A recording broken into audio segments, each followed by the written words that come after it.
welcome to W.M.S.T podcast, episode number 23, where we will be reviewing Spider-Man Far From Home on this episode.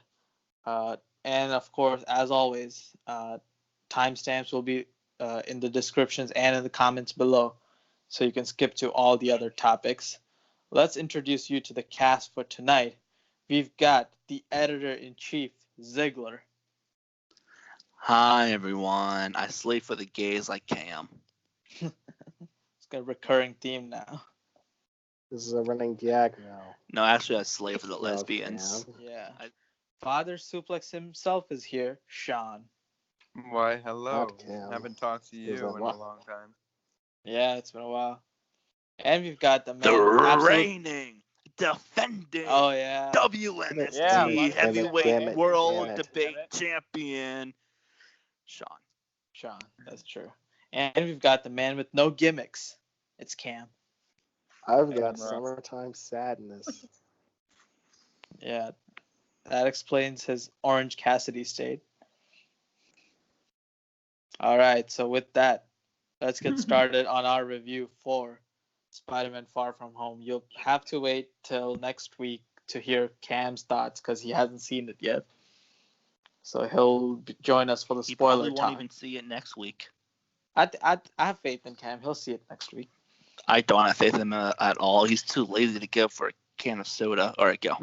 All right, so Like, I'll get us started. assholes around my house, bitch. All right, Like, what do you so mean I'm too lazy? Fuck you. yeah, Cam with the rebuttal. He fighting back. All right. right. You want to go? Yeah, all right. So you know what? I'll get us started with the review for Spider-Man Far From Home. Now, first things first. This is a non-spoiler review. We'll have another spoiler review out later, and we'll also have a spoiler talk on next week's podcast. But this is a non-spoiler talk for those just like Cam who haven't seen it yet. So first things first, major props to Tom Holland. I feel like even though Homecoming solidified him as a really awesome Peter Parker / Spider-Man, I feel like this movie just made that a fact now. He's such an awesome character. He just plays his role with so much passion and emotion, and you can see it on the screen. You can see how much he cares about the role. But yeah, he was absolutely great in the movie. Mysterio was absolutely phenomenal in this movie. A lot of people were questioning how they were gonna do his character, but I think a lot of people are gonna be pleased from what they see from Mysterio. I mean, Jake Gyllenhaal he was the one thing that was kind of a given for this movie, even if the movie like sucked or whatever. Gyllenhaal would definitely be the one who would hold it together, and I think a lot of scenes where he was on screen, the movie was on another level. His screen presence is absolutely amazing. I mean, he's the guy who has done so many amazing roles like Nightcrawler and October Sky. Like he's one of the most versatile actors, and I'm so happy he's finally in the MCU. So on to my kind of negatives for this movie. I wasn't really a fan of the high school drama kind of parts of the movie. That to me kind of took me out of the experience. It felt more like a Disney Channel episode of some sort in the beginning, in the first act, when they were going on a vacation, as you saw in the trailer. So I felt kind of zoning out during those parts of the movie. Also, the jokes, like a lot of the jokes, didn't land for me. Like some of them definitely did, but a lot of them I felt were very unnecessary, and it was like they were trying to go for the cheap laugh rather than just let the scene go on in a natural progression. It felt more like the jokes were written separately out of the script so that they can lighten up the mood of the movie or whatever. But I feel like after the first act, which had a lot of those negatives, the second act and beyond is what we freaking came to see. Like Spider-Man kicking ass and just witnessing a phenomenal Spider-Man story. I feel like from second act to all the way to the mid-credit is where this movie was like its best, its absolute peak. So yeah, with that, I am going to give this movie an 8.5 out of 10. So not quite there yet with the Spider-Man 2 levels of greatness, but I feel like I'd say it's the second or third best Spider-Man movie, right behind Spider-Man 2 and Spider-Verse. So my official score is 8.5 out of 10. All right, so with that, let's have Ziggler give his review for Far From Home. Go ahead, Ziggler. All right, so Go. Far From Home. I've only seen it once, and granted, I saw it at midnight. I believe this.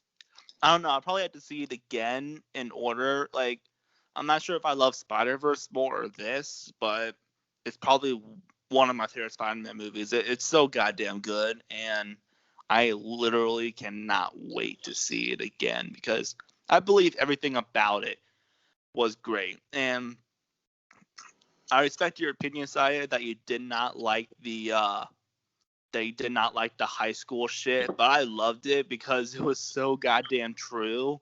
Like the jokes with Ned and that was like so goddamn on point. Like that literally is so true. And it was so, like, every time that joke would come up, I would laugh so hard.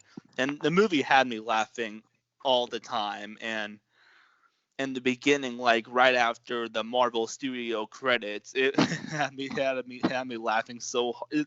It was just really, it was a great movie. Why were you laughing at? That was so emotional. No, after that part. Where they're talking about the dusting. Yeah, with Yeah. show up in the middle. Yeah. I was laughing my ass off. And but yeah, it was just a great movie, and the elementals were like really, really cool, and I love Mysterio. Jake Gyllenhaal just fucking knocked it out of the park. And by the way, you should know this by now. If you haven't seen Endgame, like you have to see Endgame before you see this. And if you haven't seen Endgame, then what the fuck are you doing with your life? Just go out there and watch it. It's just one of the greatest. It's probably the greatest superhero movie of all time. Anyways, yeah. But yeah, it was great, like seeing like Peter dealing with Tony's death, and it was really sad at parts too about that. And also, this scene had the greatest live action Spider-Man sequence I've ever seen towards the end. It was just fucking great, and it was mind dropping. The mind dropping. Yeah, mind dropping. Exactly. I combined jaw dropping and mind blowing. Suck it. That's breathtaking. Yeah. It was just great, and the action was great.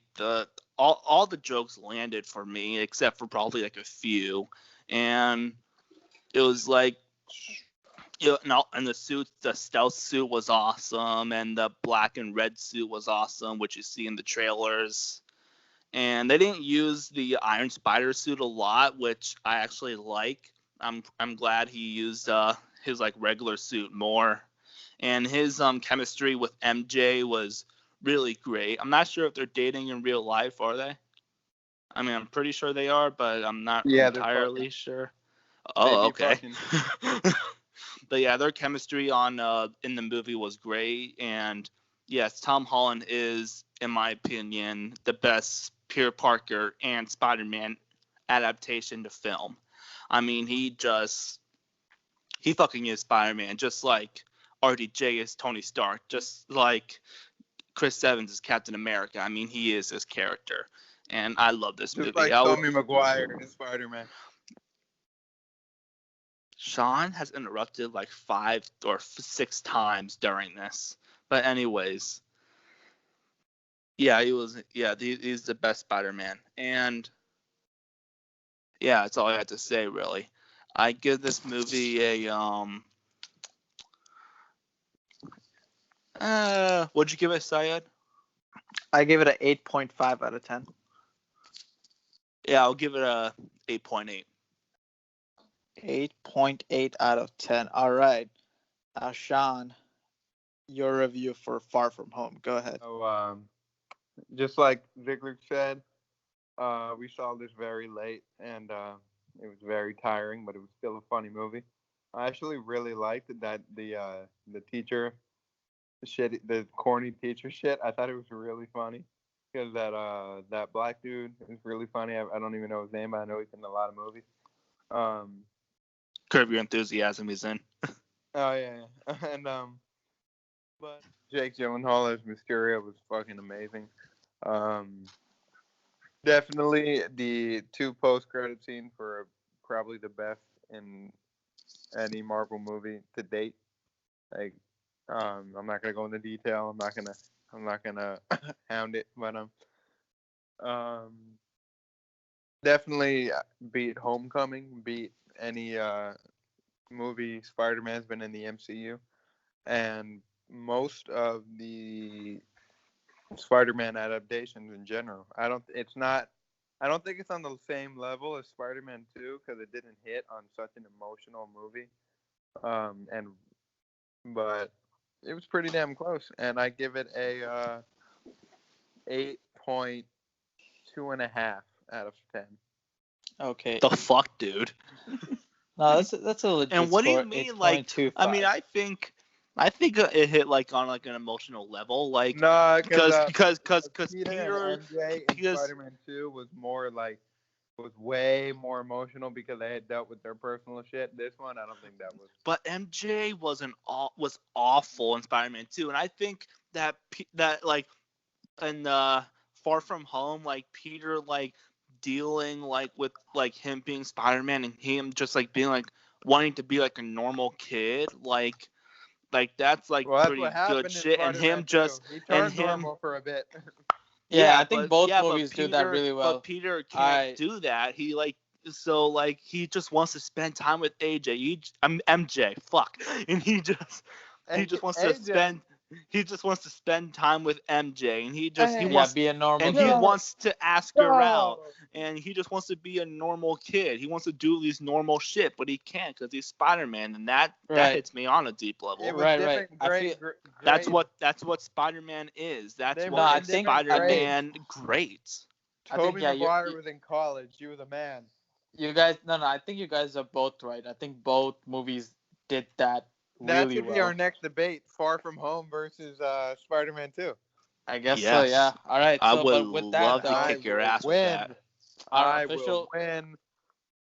official score for Far From Home is 8.5 out of 10, which could probably change by the spoiler talk next week, but we'll see how that turns out. All right. So with that, let's move on to our next topic. We had big WWE news coming in. Raw. Paul Heyman for Raw and Eric Bischoff for SmackDown.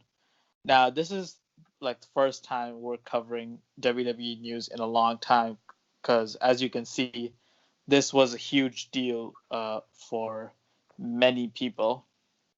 But yeah, I feel like this did have an impact on, as you can see, Raw, because I've never heard people talk about Raw this much in many months. But first thing is, like, you gotta commend WWE just a little bit for making an effort to improve the product, because they can just be like, nothing is wrong, everything will be fine. But AEW is coming, and they will take a large portion of their audience eventually, and I feel like them going towards a more edgier content through Heyman and Bischoff makes a lot of sense. It's kind of a last ditch effort, even before you get Triple H out there to be the creative control for both shows, but it's more of damage control rather than a full-on situation, repaired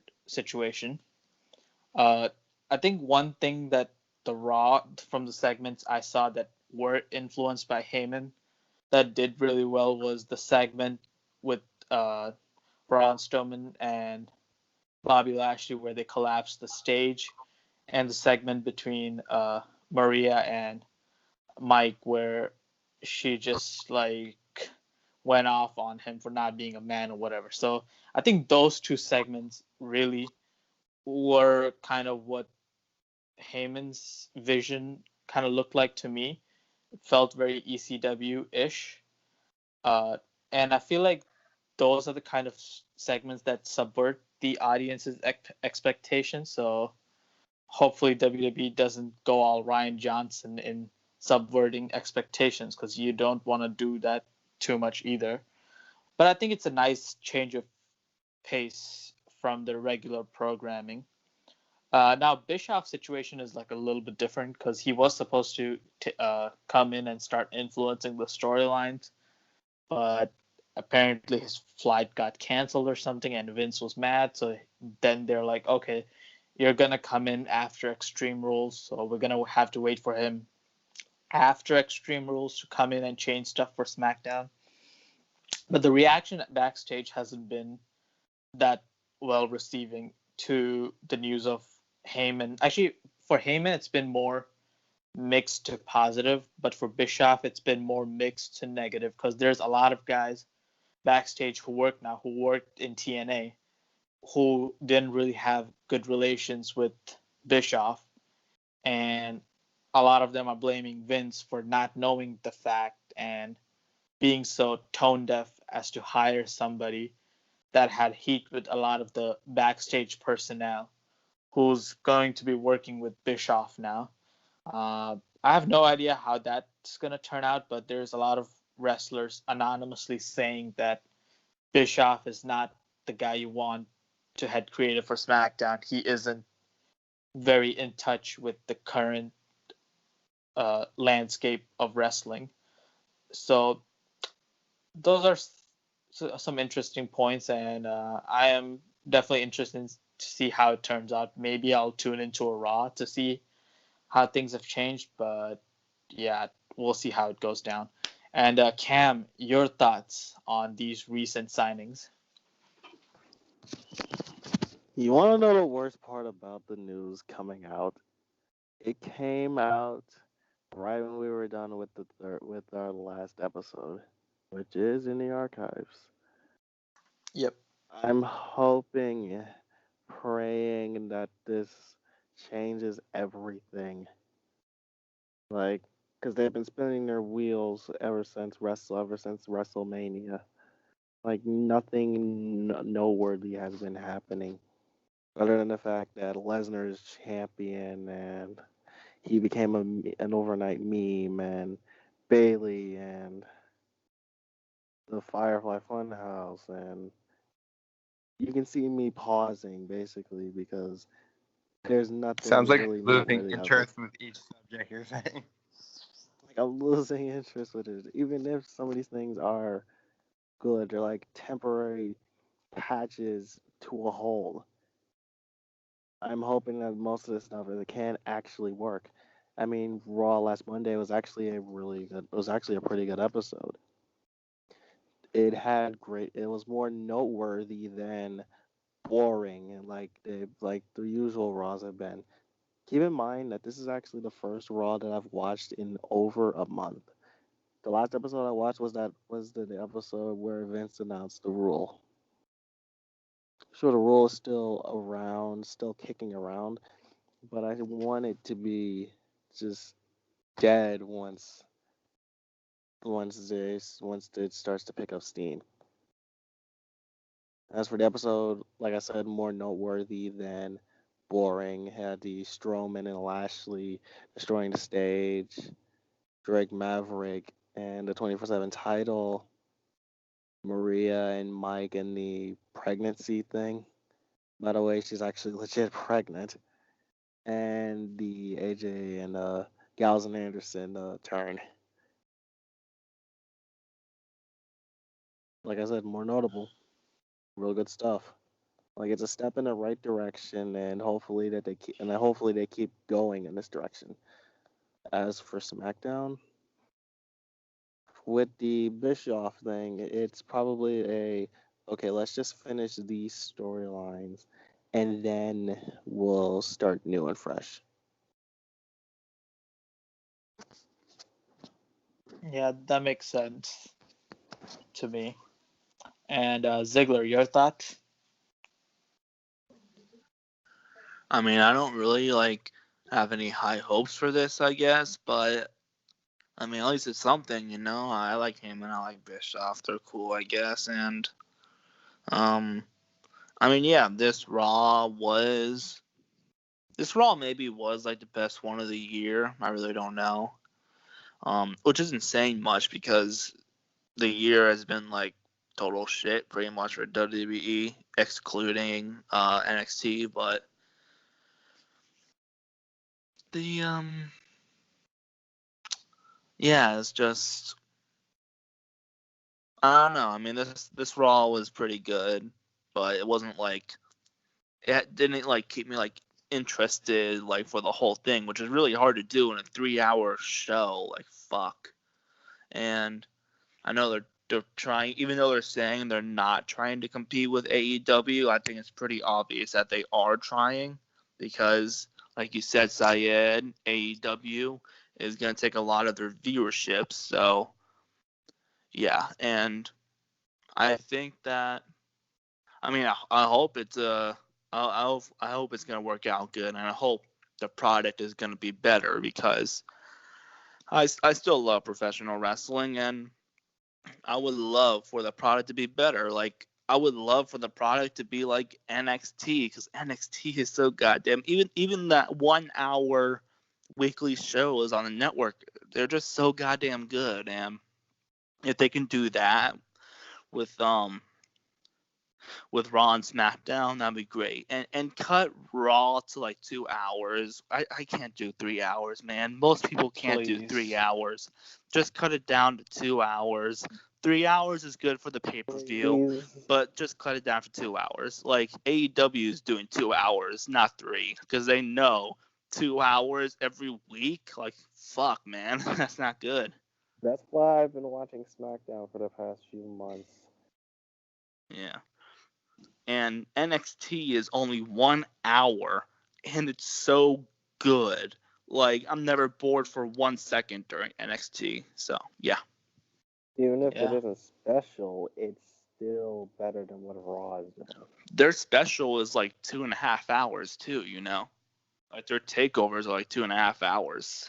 Sometimes, like in rare occasions, it's 3 hours. But All right. Yeah, that's a good point. Yeah. And Shawn, your thoughts on the situation?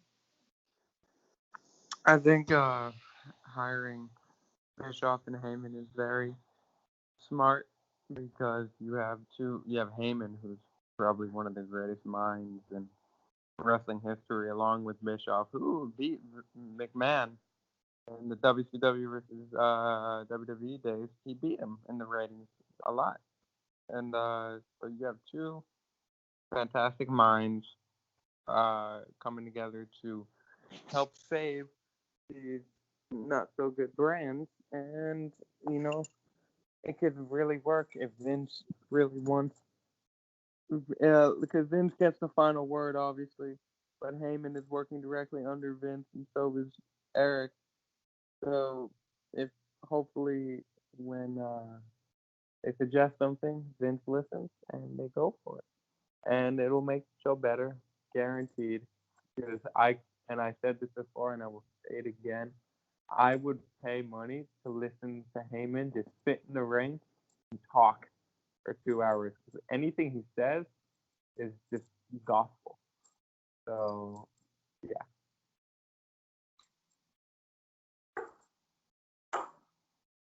Sounds good. Yeah, it's going to be a very interesting situation and to see how it unfolds.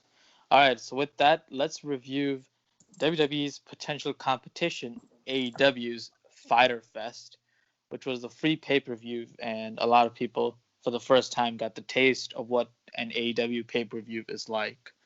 Um, And some Personally, people got to go too, and some others oh didn't, yeah, but oh yeah, not us. our very own Ziggler was in attendance, so we'll Some definitely people get went to AEW, but not us. but not No. us. We'll get his thoughts as well.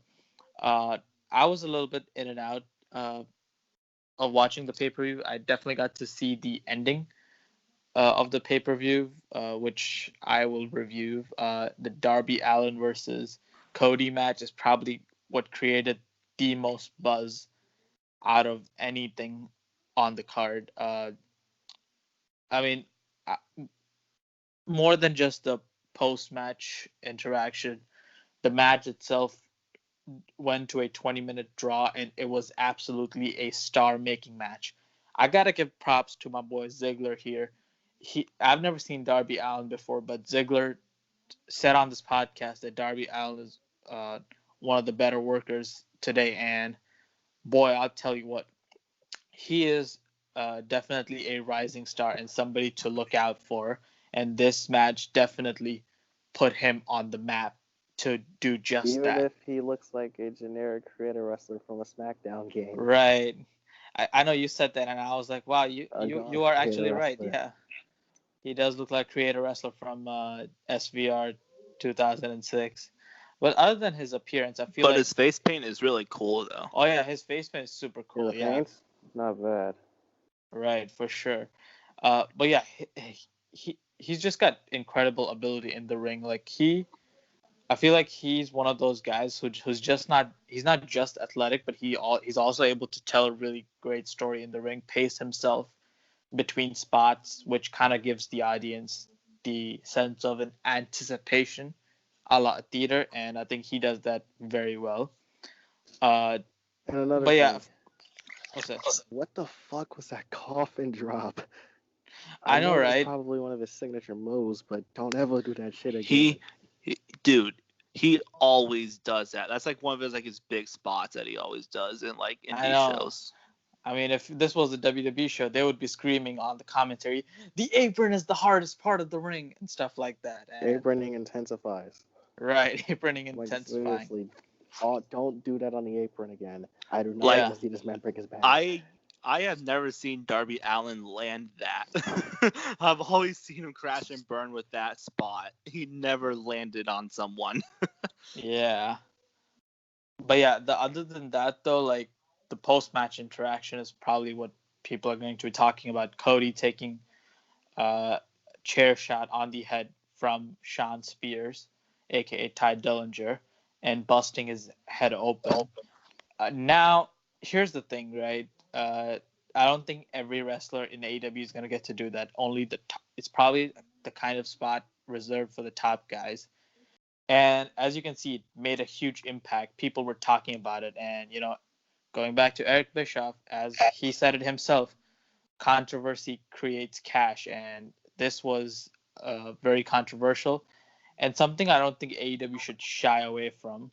Of course, people were kind of mad that Cody took that. People thought it was unsafe. It was not right with the CTE and stuff. They shouldn't be doing the stuff. But at the same time, it's the wrestler's choice. If he feels like he's able to take that bump, even if it puts him at a risk of a major injury, he should have the ability to be like, yeah, I want to do it, especially a guy who's the vice president of AEW.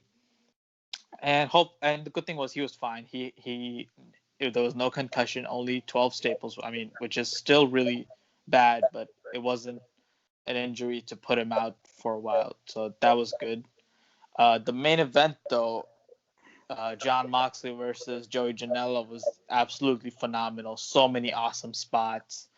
The tax being the most painful to watch when Moxley was just putting tax in Joey Janela's feet. That was really painful to watch.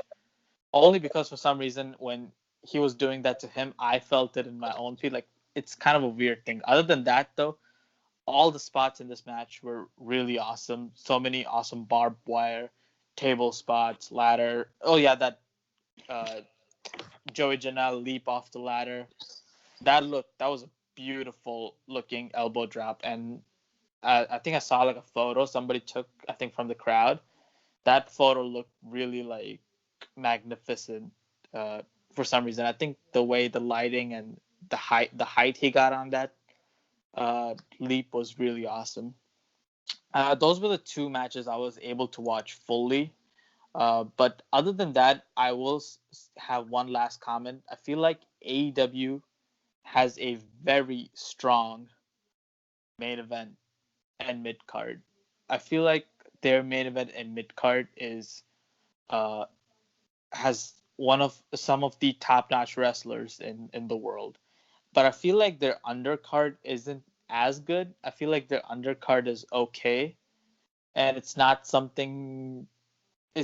a strong undercard. Maybe that changes by the time we get to their uh, TV programming. But so far, I feel like their pre-shows have not uh, created as much buzz as their mid card and main event card have done. But other than that being a negative for them, I think that's still not bad for a company that just started like in January. All right, so with that, let's have a Ziggler, the man who was in the crowd. Let's get his thoughts on AEW Fyter Fest. Yeah, I mean the whole fucking day was crazy. I mean, I couldn't sleep the day before. I woke up like 3 not even 3 a.m., like earlier than that, and I left the house to go at like 5 a.m. and I got there at 9 for the early meet and greet to meet Joey Janela and Hangman Adam Page, the future AEW World Champion. And it was just a crazy and great experience. And then the event started. The event was fucking crazy. I mean, I lost my voice like probably like during the fucking buy-in pre-show, and it was just really fun. Like, I was so tired, but by the time the event started, I was awake, and it was fucking great. The the the Elite versus the Lucha Brothers and Laredo Kid was the best match of the night for me, because seeing it live in person, it was fucking insane. Like, I've never seen a match like that live in person. Like, it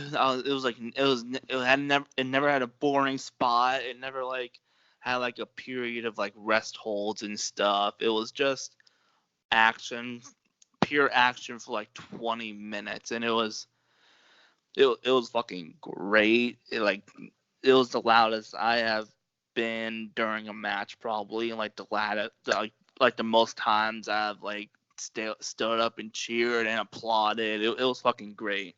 And then that John Moxley versus Joey Janela, it was fucking insane. It was awesome. And then when they were fighting in the crowd, I wish it would have came up to me, because I was on that side when they were fighting in the crowd. Like, oh yeah, come up, come up. We were like all begging them like to come up, but they didn't, unfortunately. So, but it was still so fucking great. And yeah, when he brought out the chair wrapped in barbed wire, I was like, holy fuck, we are gonna get to see some hardcore shit. And I mean, I couldn't like really like see like the like I couldn't see like the blood like on his back, because I wasn't close enough, and they didn't have like the screen like with the camera. They didn't have it up on the screen, so I couldn't like see it. So I had to rewatch it like when I got back home, and you can see like the blood from the thumbtacks and the barbed wire on like their backs and Joey Janela's foot, and it was pretty crazy. Yeah, on that ladder spot where that elbow drop, unfortunately, the second table didn't break, but it was still pretty cool. And that Death Valley bomb on the barbed wire board, like it was like spread across the ring apron and what was it called? The ring apron and the barricade. And barricade. yeah, it was that match was just crazy. It was awesome to see Jon Moxley, the real Jon Moxley, live. I've seen Dean Ambrose live before, but this was the real Jon Moxley. So I was really happy to see it. And then I was also happy to see Darby Allin live for the first time. So he's been one of my favorites for a long time, and I'm happy that he's finally big now. Everybody knows his name. And that chair shot, I'm okay with the chair shot. I don't mind it. If Cody wants to take it, let him take it. Let him take the chair shot. I mean, I heard the chair wasn't as hard as a real chair, but it still looked pretty brutal. And I didn't realize because apparently he was bleeding. I didn't see if he was bleeding or not. So when I was there, I was just you could see it on yeah. TV. Yeah, I didn't see him bleeding because it was on the mat and stuff. So, but yeah, it was it was a pretty great event and probably the most fun I've had at an event probably in a long time. That's it. Yeah, sounds good. Also, wait 1 sec. The sleeper match was the triple threat tag team match, the first match of the buy-in. That was great. And the triple threat women's match, that was pretty fucking awesome too. Oh yeah, heard some good things about that too. Yeah. And Shawn, your thoughts on Fyter Fest? I didn't watch it, so this doesn't include me. Yeah, I was wondering for a second, did you watch that was it? short. Yeah, I was putting on strike since he didn't take me. Oh wow. But yeah, you should definitely check out the second half of the pay-per-view for sure if you have time sometime. I saw some of the clips and stuff, but I didn't watch it to give it a review. So Gotcha. Okay, sounds good. But yeah, you should definitely Ziggler check it out decided though. to be a fucking bitch and not take me. But yeah, Ziggler, we're gonna get that vlog though, right? An actual face Alright. reveal too. Ziggler. We've one of seen those. his face. Yeah, where did Ziggler go? What? We're gonna get that vlog though, right? I don't know, maybe. All right, I'm looking There'll forward be to a that. face reveal too. True. What? All I've right. my face here before. You guys know what I look like. Oh yeah, no, for the audience, All if right. they're not familiar with your Instagram. All right, Cam, what was your first experience with AEW like?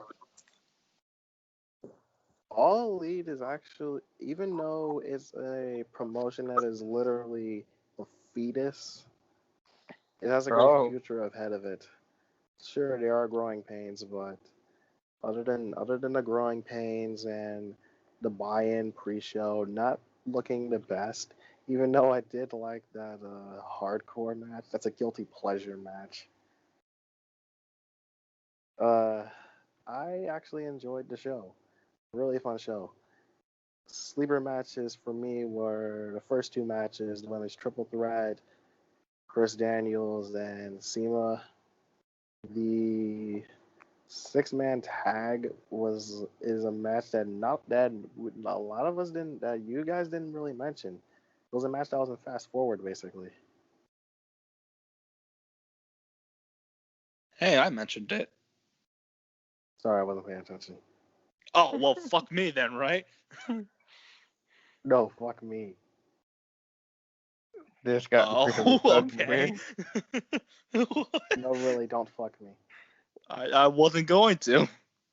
Where's Tyler when we need him? Where is this conversation going to? It's going nowhere. I vote to get Hound back. Anyway, Kidding. another one that I didn't mention was another one of the matches I actually really like was the four-way match, the MJF, Jungle Boy, Jimmy Havoc, Hangman match. That was actually a really good fatal four-way. Luchasaurus. And MJF, bury me softly. That video That video. game's Then line. I lost my virginity, and it cut to that one guy. That was a line. The Cody and Darby match, it was what it was. I was paying attention to it. Excuse me. And the coffin drop spot especially. Like Darby was bumping all over the place for Cody. And I wasn't really paying attention until I was like, oh wait, time limit draw. Dang. Then came the chair shot. I'm kinda not a fan of the unprotected stuff, but they kind of tried to avoid it by pre-denting it, but the actual back portion of the chair caught Cody in the back of the head. So that's why he got the blood spot. Wow, thanks for telling us what we already know. Hey, there might be people that don't know. True. As for the My unsanctioned God, main this is event, getting so slow. Speed it up. Have some enthusiasm. I had a lot of fun with it. It's actually great to see Moxley doing what he does best. And this is also my first exposure to Joey Janela. He's great. Also really like the old neon aesthetic for him.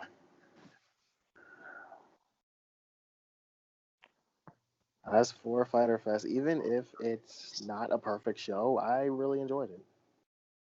It's very welcoming to see something new besides WWE and its boring and its shows that get boring after a while.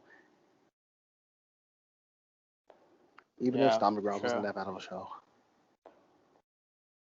Yeah, for sure. I'm glad that you enjoyed your first experience with AEW.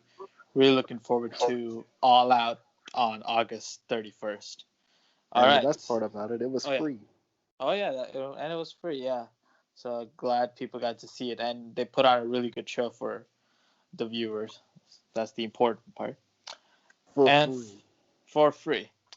And finally, this is just a mini topic that I want to brush over. NBA free agency started. We still haven't gotten a decision from Kawhi Leonard, who is a free agent. He's been talking to the Lakers, Clippers, and Raptors, of course, and we still haven't gotten a decision as to which team he's joining.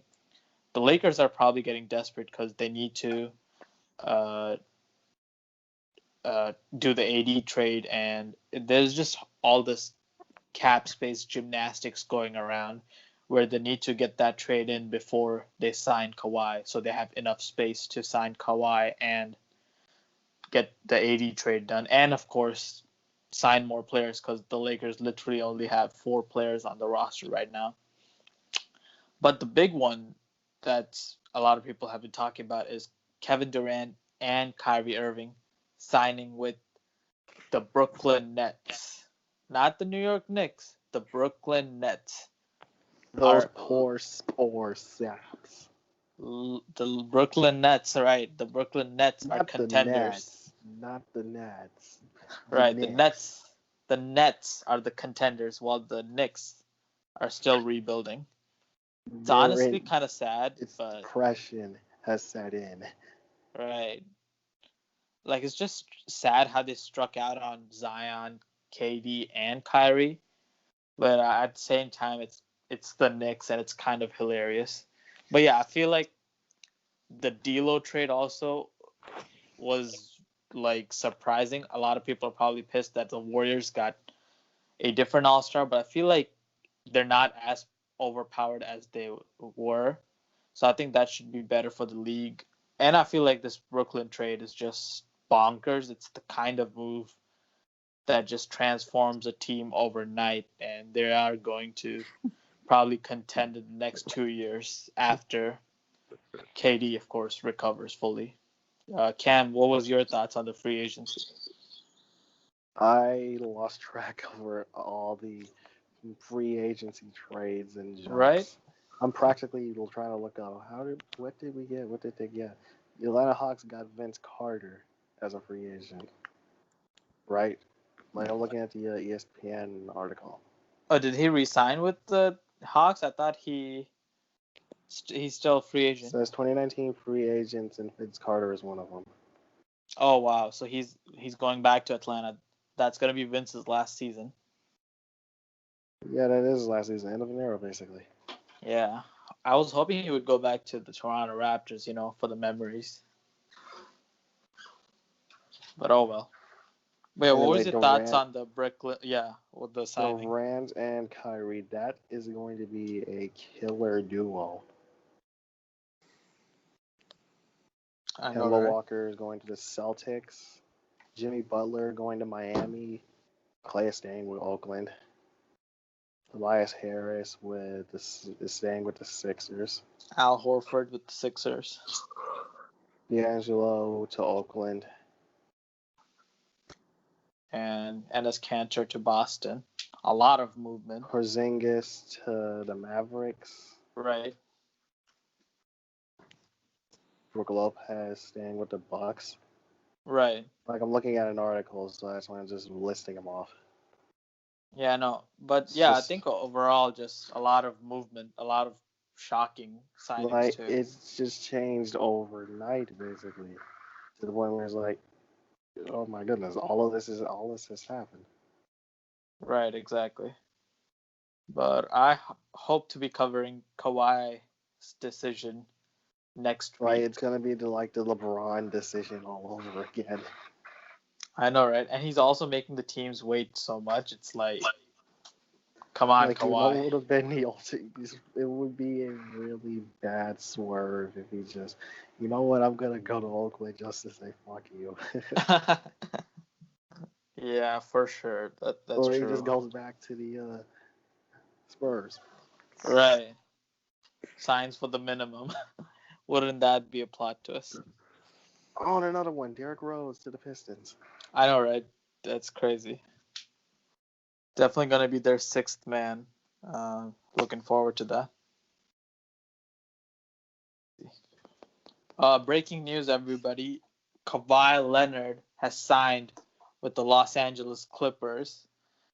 We just finished our episode, and the news just broke out that Kawhi Leonard has signed with the Clippers. Bleacher Report just sent me a notification with that. Cam, your thoughts? So yeah, we just decided to scrap the entire Kawhi Leonard free agency thing. We're basically replacing it with this, or we're just adding it with that. Whichever one comes first. Who really gives a damn? Anyway, Kawhi Leonard to the Clippers. I was about to say Lakers. I wasn't expecting much. Even though I'm kind of mad, I mean, I'm not really mad. As Ziggler said, I'm disappointed. I think that the Clippers team is going to be really fun to watch with Beverly, Shai Gilgeous-Alexander, Gallinari. I think that's a really good team that could possibly win the finals next year.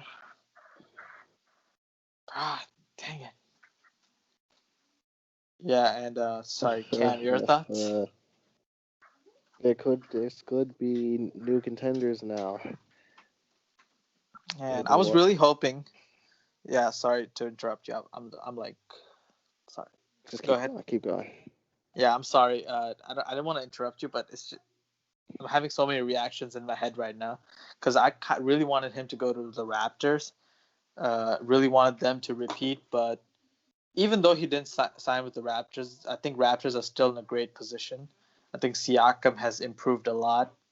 He's pretty much mini Kawhi at this point, and yeah, hopefully the Raptors can recover because I think they're still a really good team. But yeah, sorry, Cam, go ahead. Dang, I lost my train of thought. The West has a lot of good teams now. Now that the Oakland dynasty has basically died down a bit. Yeah. That's actually another disappointing thing because Kawhi left the East now and he's back in the West, and with the Clippers now, the West has gotten even more competitive now than it was before. I mean, on the right side, we get Kevin Durant. Right. I mean, hopefully Yeah, so the source currently is Yahoo.com. That's the one that's reporting it. So hopefully, I mean, this seems SB as Nation is reporting it. Bleacher is reporting it. right. So it seems like it's as legit. WMST. Yeah, I feel like this seems like it's as legit as possible. So yeah, I'm just gonna go to Twitter now. I'm gonna watch the internet explode now. Now roll the outro. Hey everybody, I hope you enjoyed that episode. If you liked it, please like, share, and subscribe. And click the channel for more videos and see our recent uploads and our interviews with guys like @JordanJomo from Instagram and the Wrestling Classic. Again, thank you for your support, and we'll keep on delivering outstanding content for you all. Thank you.